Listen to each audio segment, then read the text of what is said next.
যে যতভাবেই বানাক না কেন আর আমিও যতভাবে লাউ পাতার ভর্তা বানাই না কেন আমার কাছে এটাই বেস্ট। এত বেশি মজার, খাবো কি ভাই, ঘ্রাণেই তো পেট ভরে যাচ্ছে। খিচুড়ি, গরম ভাত, খুদের ভাত যেখানেই নেব না কেন কয়েক গুণ টেস্ট বেড়ে যাবে।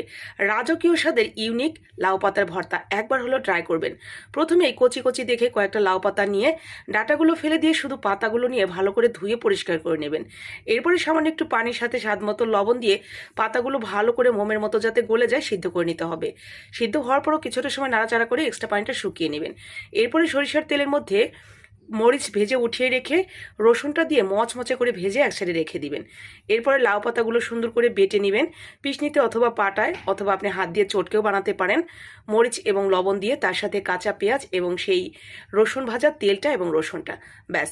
এত বেশি মজার, আমি গ্যারান্টি দিয়ে বলছি আপনি এটা খাওয়ার পর জাস্ট পাগল হয়ে যাবেন আবার দ্বিতীয়বার বানানোর জন্য।